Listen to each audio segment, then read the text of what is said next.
Most people are not afraid of retirement because they are getting older. They are afraid of retirement because they are afraid of running out of money. This fear rarely announces itself loudly. It lives quietly in the background of everyday life, surfacing late at night when the house is silent and a person starts doing mental math they have avoided for years. How long can I keep working? What happens if my health fails? What if the money simply isn't enough? In the United States, there is a brutally honest saying: most people don't retire, they just stop working because they can't anymore. That sentence alone explains why retirement planning books exist at all. They are not about luxury yachts or beach houses. They are about preserving choice at the end of one's working life. One of the most influential voices in this space begins not with charts or formulas, but with a letter from a father to his daughter. In The Simple Path to Wealth, J.L. Collins strips retirement down to its core. Truth, the problem is rarely income and almost always behavior. People believe retirement requires brilliance, perfect timing, or insider knowledge, when in reality it requires discipline and humility. Collins argues that the market does not reward intelligence as much as it rewards patience, and that most people sabotage their future not by earning too little, but by complicating what should remain simple. Spend less than you earn. Invest consistently in low-cost index funds. Avoid debt that steals future freedom. Over decades, this unglamorous approach quietly builds what most people actually want from retirement: the ability to say no. But once the mechanics are understood, a deeper and more uncomfortable question emerges. If you could retire, what exactly would you be retiring to? This is where your money, or your life, reframes the entire conversation. Vicki Robin and Joe Dominguez do not begin by asking how much money you want. They ask how much life you are trading away to get it. Every dollar, they argue, represents hours of your finite existence exchanged for consumption. When viewed through this lens, retirement stops being an age and becomes a ratio. At what point does your accumulated life energy generate enough income that you no longer need to sell your remaining time?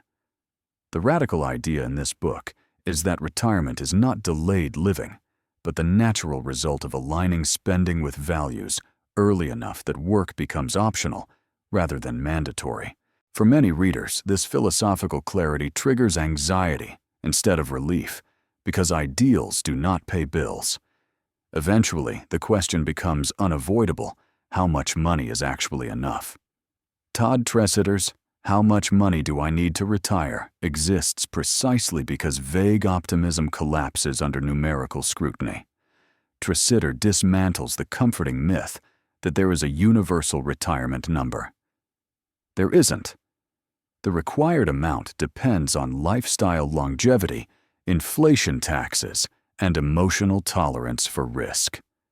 His real contribution is not a formula, but a mindset shift. Retirement planning is not about predicting the future with certainty, but about building margins of safety so that uncertainty does not destroy you.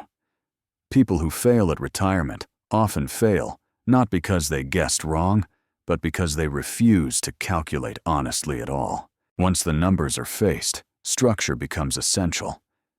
The Boglehead's Guide to Retirement Planning reflects a philosophy grounded in probability rather than prediction.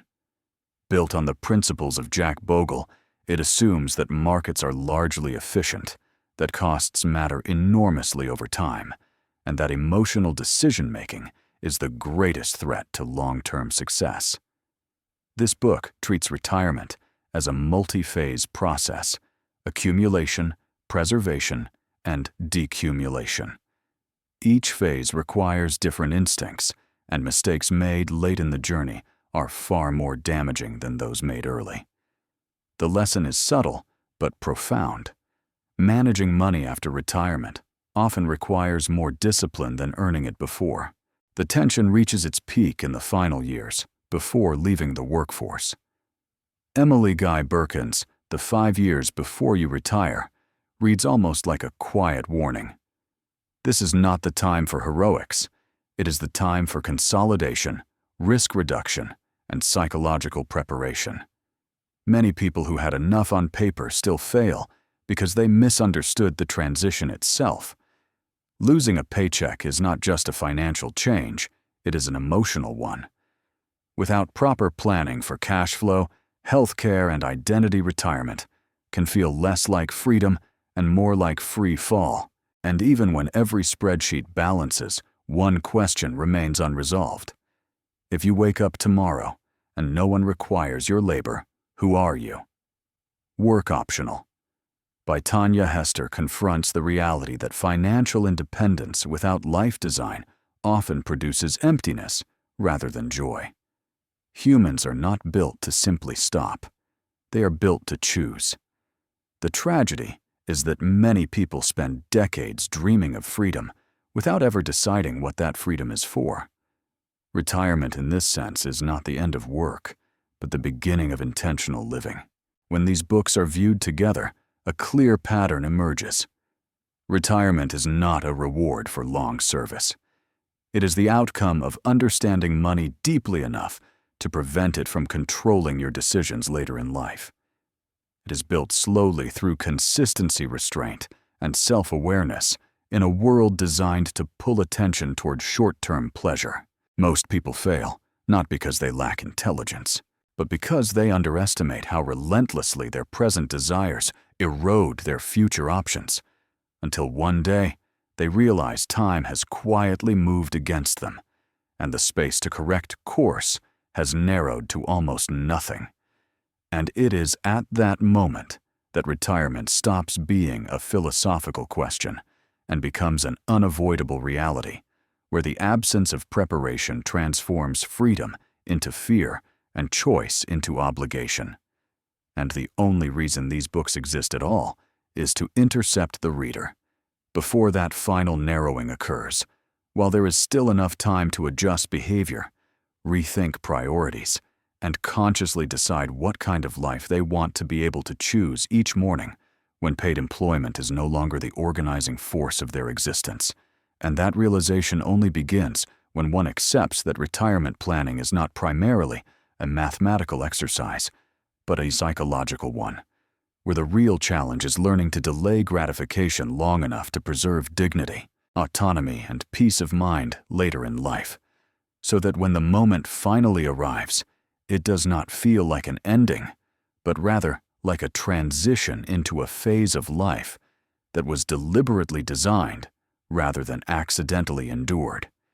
And that understanding is precisely where the story must continue, because the final question is not whether retirement is possible, but whether it will actually feel secure, meaningful, and free when the time comes.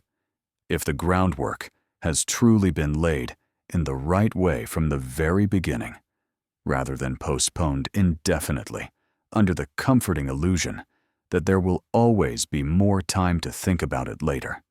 And that is exactly where the second half of this conversation belongs, because once the illusion of "I'll deal with it someday" is stripped away, the only meaningful question left is how people actually turn intention into a retirement that feels stable rather than fragile, calm rather than anxious, and free rather than hollow.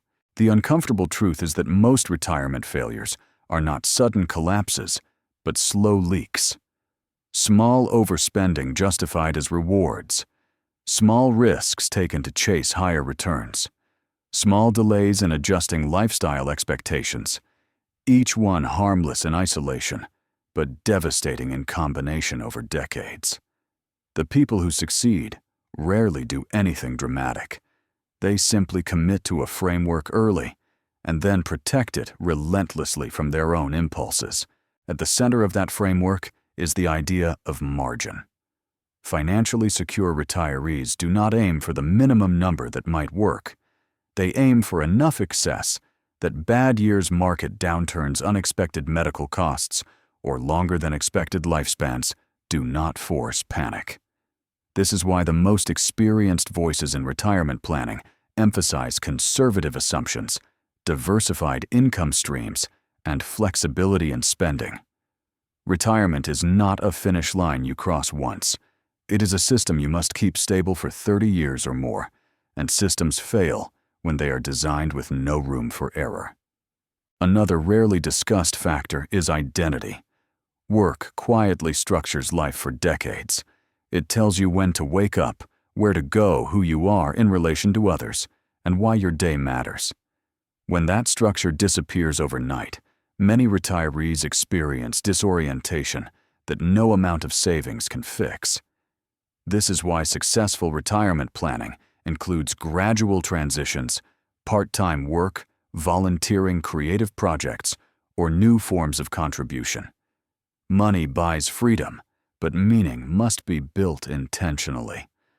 Without it, even a well-funded retirement can feel empty, and emptiness often leads to destructive financial behavior as people attempt to fill psychological gaps with consumption. There is also the issue of control. During working years, income masks inefficiencies. After retirement, every decision matters more. Withdrawal strategies, tax planning, healthcare choices, and spending discipline become daily acts of stewardship. Those who thrive are not those who predict the future correctly, but those who design their finances to be adaptable. They accept that markets will fluctuate, expenses will surprise them, and plans will evolve. What protects them is not certainty, but resilience. When you step back and observe the full arc, retirement planning reveals itself as one of the most honest mirrors a person will ever face. It exposes how well you understand delayed gratification, how realistically you assess risk, how clearly you know what is enough, and how willing you are to trade short-term comfort for long-term dignity. The books discussed earlier are not instruction manuals in the traditional sense. They are warnings, guides, and reflections offered by people who have seen the same mistakes repeated across generations. The final lesson is deceptively simple and profoundly difficult to live by. Retirement security is not created by extraordinary success, but by ordinary consistency sustained over an extraordinary length of time. It is the result of choosing restraint when excess is tempting simplicity, when complexity is seductive, and patience when anxiety demands action. Those who reach retirement with peace are not luckier than others. They simply made fewer unforced errors. If there is a single reason to take retirement planning seriously now rather than later, it is this time is the only resource that cannot be replenished. Money lost can sometimes be recovered. Years wasted cannot. The earlier the alignment between values, spending, and long-term strategy begins, the less force is required to maintain it. Retirement then stops being a looming threat and becomes a quiet certainty unfolding in the background of a well-lived life. And if this reflection leaves you slightly uncomfortable, that discomfort is useful. It is the signal that awareness has arrived before urgency. Use it. Sit with the questions. Revisit the assumptions you have been carrying without examination. The future version of you is being shaped right now by decisions that feel small and forgettable today. If this way of thinking about money and retirement resonated with you, leave a comment and share what part challenged your perspective the most. And if you want to keep exploring ideas that cut through financial noise and get to the core of how money actually shapes freedom and choice, consider subscribing and staying with the conversation. These stories are not about wealth for its own sake, but about building a future where money serves life instead of quietly controlling it.